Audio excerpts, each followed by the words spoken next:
Hello, this is Statler Smith. You are watching one installment of a weekly series where I write an essay about something that's on my mind, record myself speaking that essay, and then upload that video to YouTube. For reasons set forth in the initial video in this series, this is a practice for myself. As such, this video will likely not be entertaining or particularly educational. Perhaps one day I will have value to add to others, but in the words of Aragorn, King of Gondor, it is not this day. If you choose to keep watching, feel free to give feedback on the clarity of thought and speech, as that is what I am trying to improve. Please let me know if you have undergone a similar journey or have tips to share. And who knows, maybe I will eventually add more video editing. With that, let's get into this week's essay. Started this project, one of the initial reasons was to have thoughts of my own. At that time, I stopped listening to podcasts, I stopped listening to as much music, and more or less gave myself some time to be bored.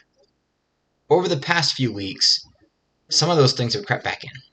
I've spent more time on social media, if you can count LinkedIn social media, and listening to podcasts and whatnot. To me, that's regressing back to what's interesting, what's comfortable, what's easy. Why do I regress back to that tendency?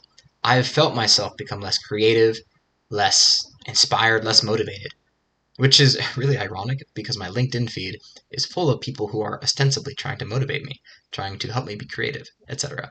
It's a particular brand of entrepreneurship and stoicism. It's interesting, my algorithm. Now, to be fair, I do think we need some external input as somewhat of like the seeds of ideas. I'm going to play with that analogy during this essay. But we also need space between those ideas for our brains to make things work. That space is like the soil and nutrients needed for a seed to grow. Nothing will grow if we just have a bunch of seeds. And that's what I think the content platforms give us. Seeds. In different formats, right? Some content is a salted or flavored sunflower or pumpkin seed, something that could have grown at one point, but has instead been packaged and its potential killed, and it's just used for consumption. Other formats, other creators, give us seeds in those packs that you can get at the store, and you can then plant, cultivate, and grow them. Going forward with that analogy, you can also buy starts, right? Say somebody has already made some progress with an idea. They can give you a framework and whatnot. And going even further, you could also just buy the fruit in general. Now, this is interesting. Let's take a look at the numbers. I love watermelon, so I used a watermelon seed. At the time of writing this, the watermelon seed, the pack was about 50 seeds for $8. So about, 16 cents a piece. A watermelon start cost $5 per start.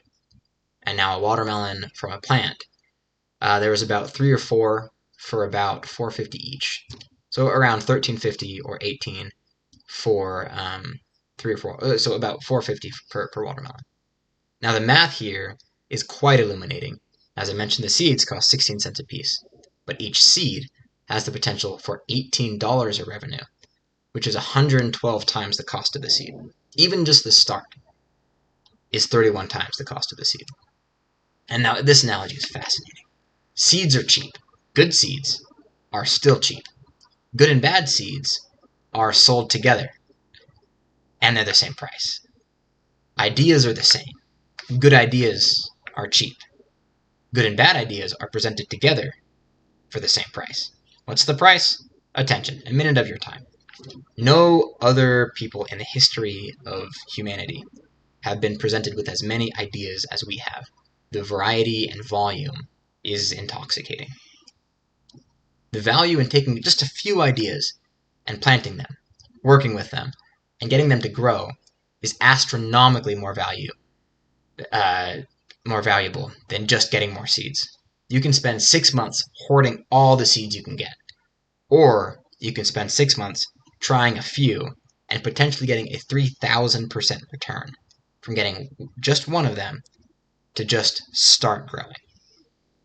So many of us are seed rich, but fruit poor, drowning with ideas and starving for results. Of course, as any experienced gardener will tell you, growing fruit takes more than just putting a seed in dirt and forgetting about it for months. Seeds also won't grow if they're just surrounded by a bunch of other seeds. You need soil with enough nutrients for a seed to actually become a plant. You need water, sunlight. For ideas, you need space in your brain for the idea to grow. You need water. Water that idea with sweat. Work on it. You need to expose the idea to the sunlight of reality instead of imprisoning the idea in a dungeon from which there is no escape. So what does your soil look like? Is your brain full of ideas without space to grow? Are you always learning, but never producing? Are you drowning in seeds and starving for fruit?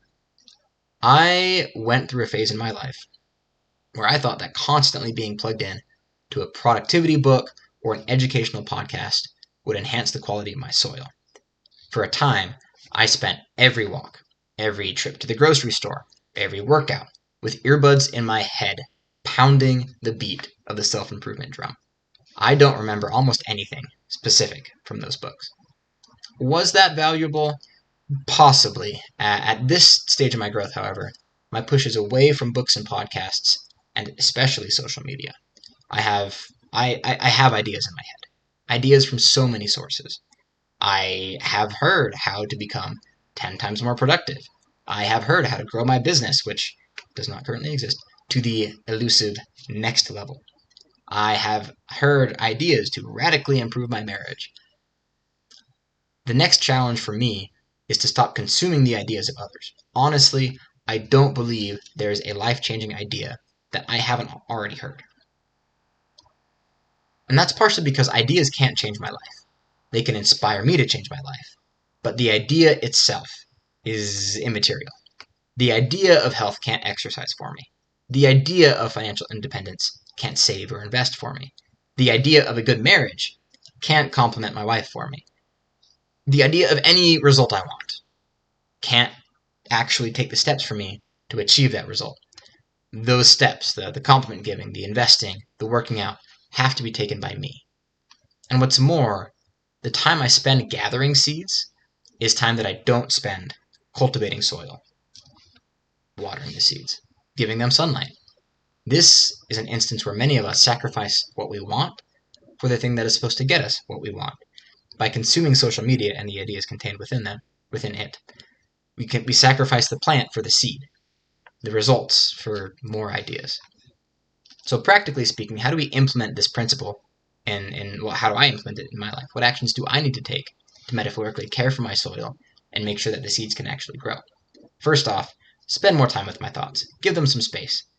Spend less time putting the thoughts of others in my head. I already have so many. For the ideas that seem like they will grow into a plant, because not all of them will, spend some time and energy tending to those specifically. Work with them in my life. Implement changes that the idea requires. For health, work out. For financial independence, save or invest. Set a budget. For relationships, show kindness. For a time, remove weeds of doubt that the idea won't work and go with it. When you feel that you've given the idea enough time, I'd say about 3 months, reevaluate. If the seed isn't growing, or providing the value you were hoping for, and in fact, it may not be providing value at all, remove it. Move on. Now, 3 months is not a waste of time. It's not that long. And if you don't spend that time, you will never know whether or not the seed would actually have been helpful. But if you do spend that time and it doesn't work out, you can at least remove that seed from your seed inventory. When you see an idea like that come up, you can say, oh, I tried this out, didn't work for me, I'll move on. And you save that mental space for the rest of the ideas that you're growing. Remember, if one of the ideas works, just one, that seed can provide a 3,000% return on your time. If you actually invest in 5 or 10, and only one works out, the return on that one seed is enough to cover the rest of the seeds that ended up being duds. So have you considered making a change in your life? I encourage you to spend some time on a daily basis trying that change out. Give yourself permission to stop if you feel like it's not useful. Every effort you make turns you into the kind of person who happens to life instead of life happening to them. Of course, sorting good ideas from bad is its own topic. I'll write about that probably next week. And I've already written an essay evaluating the source of ideas. So this is just making sure to give yourself space to try out the ideas and watch them grow. See you next week.